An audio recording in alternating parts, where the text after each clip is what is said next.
This is Romanosky from South Centre Fine Cars in Calgary, and we are of course a Porsche dealer, but we took this Ferrari 360 Modena F1 Spider in on trade.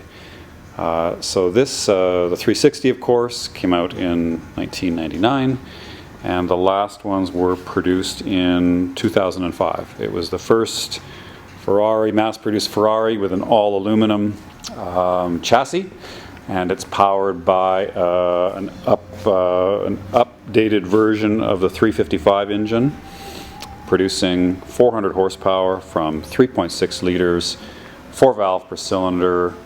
The car 0 to 60 in around 4.5 seconds, top speed of about 300 kilometers an hour. And this car is the Rossa Corsa with the Cuoio interior. So the Cuoio is the darker tan. Most Ferraris would be red, tan, and the Ferrari color would be beige. So this one has a little bit of a darker hue to the interior. And I believe this car has just about every option you could put on a 360. So it has the red calipers and the two-piece modular wheels. The car has the Scuderia shields. This is of course the Enzo Ferrari's racing team insignia, the horse on it, famous Ferrari horse. Inside we can see that the car has the power Daytona seats, and that makes a pretty big difference on the car. Of course, the Daytona seats refer to the pattern of the seat covering, and this car also has the contrasting red stitch. Behind here we can see these extra speakers mean that it has the hi-fi sound, which was an option, and we've got the red fire extinguisher, which was an option on the car. Also on the sills, these are leather, and they wouldn't have come leather, they would have come carpet. And again, on the rear bulkhead as well, that would normally come in carpet unless you ordered the extra leather. So this car has all of those options. Okay, so walking around the driver's side, this car is of course has the F1 gearbox with the paddles behind the steering wheel and the tiny little selector there for reverse gear. It's the Cuoio seats, Cuoio carpets, and then contrasting red stitch on the car. So also this car has the Challenge grille. So normally this black piece here would be a piece of metal, and for the Ferrari Challenge race cars, then they had a lightweight perforated screen in the back to expel some heat. And with the cats in the back, and especially in hot weather, it can get awfully toasty in the engine bay, and the Challenge grille is a good idea. And this car has we've got the OEM exhaust for it as well, but this is the Capristo, which is quite a bit fruitier. Sounds good. And so that is it for options on the car. It also comes with everything that the car was born with in terms of equipment. So these cars all came with a red car cover and tools and so forth. So let's get in the covering, or the trunk cover here, and so we see the original tools with the Shidoni leather cases, and the original books, and the flashlight's still there, and you can see the car cover underneath. This here is a cover for the wind deflector, and there's been no modifications to the car. I mean, sometimes you see like subwoofers and all kinds of crazy stuff in the engine compartment, so very clean. Okay, so the history of the car, or let me back up. I suppose when you're shopping for a Ferrari, you want to make sure of a couple things, or at least you have a list. One of them is provenance and where the car came from, and one of the items is the servicing, etc. So you kind of just want to know the car's story. And you'd like as much as possible to know, everything that happened to the car since the day it was born. So this car was originally sold into the Middle East. It has a U.S. VIN, which means you can still look up parts for it.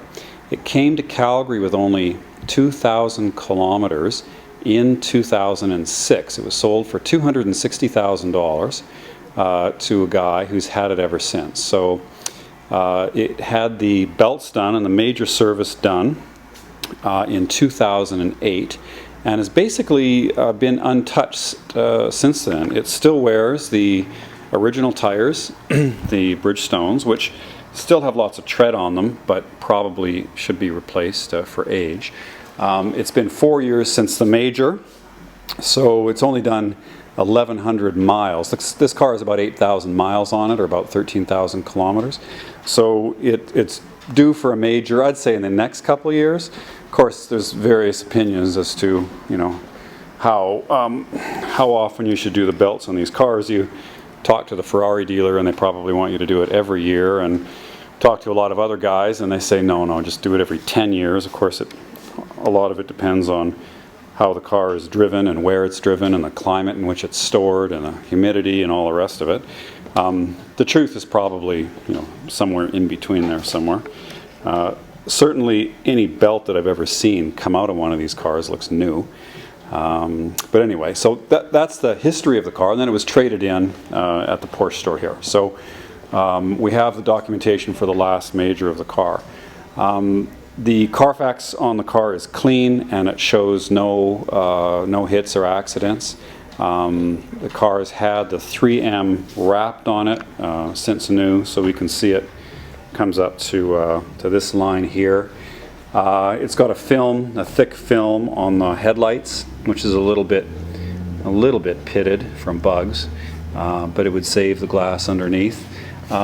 It's got the thick 3M film on the front bumper cover, and I think that this bumper cover has probably been repainted. It's difficult to tell because the 3M kind of stretches a little bit in some places, but it looks like it's possible this has been repainted. Also, you can see some stone chips through the 3M, so I'd say to make the car, if you were looking at the car as an ornament, you would just take the 3M off the front bumper and repaint that. If you're going to drive the car, just leave it as is. For the windshields, we've got some very, very slight pitting. Nothing that you'd consider a chip, but some light pitting in the windscreen. The interior is in spectacular condition. Certainly any car that was born in the Middle East, you're going to look for some heat damage, but this car obviously has had none of that.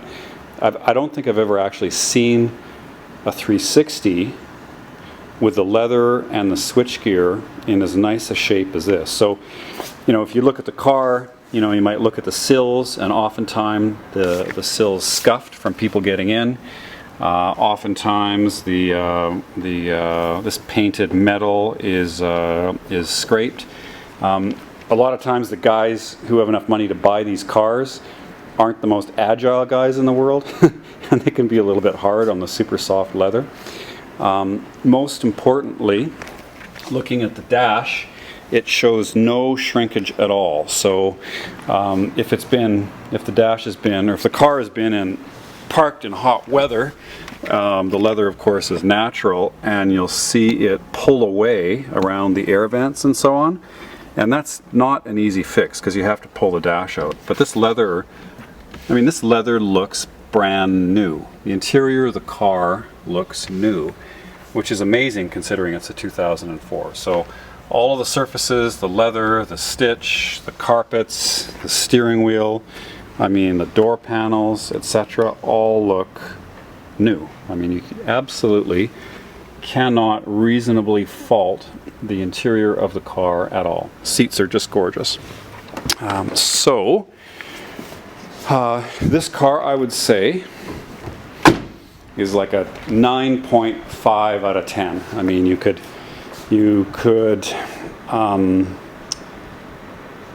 perhaps you'd want to respray the front bumper. You might peel all the 3M off and reapply the 3M if you wanted to. You know, the tires are original to the car, so you might want to give it new tires. Probably you should give it new tires. In the next 2 or 3 years, I would give it a belt service. And otherwise, the car is mint. I can't find a single, you know, material paint flaw, door ding. I can't, like I said, the interior is a 10 out of 10. It's mint. None of the wheels are curbed. It's a gorgeous car. Many people prefer the look of the 360 because it's just a little bit prettier than the 430 in most people's estimation. And you know, this car would have been maybe 325,000, 330,000 when it was new, and now it's 110. So you know, it's 13,000 kilometers. I would say just enough mileage. You know, if you get any, you know, if you get a 0 mileage car, often you need to spend some money on new brakes and the car doesn't run properly, etc., because it's never been driven. It's probably just ideally been driven throughout its 8 years on the road. And interesting color, just a little bit different than the average red tan. And all the options, the power Daytona seats, the hi-fi sound, the shields, the calipers, modular wheels. So anyway, it's a lovely car, and it's here at South Centre Fine Cars in Calgary, Alberta. It's 110 grand, and it's a beautiful machine. Thank you very much for viewing.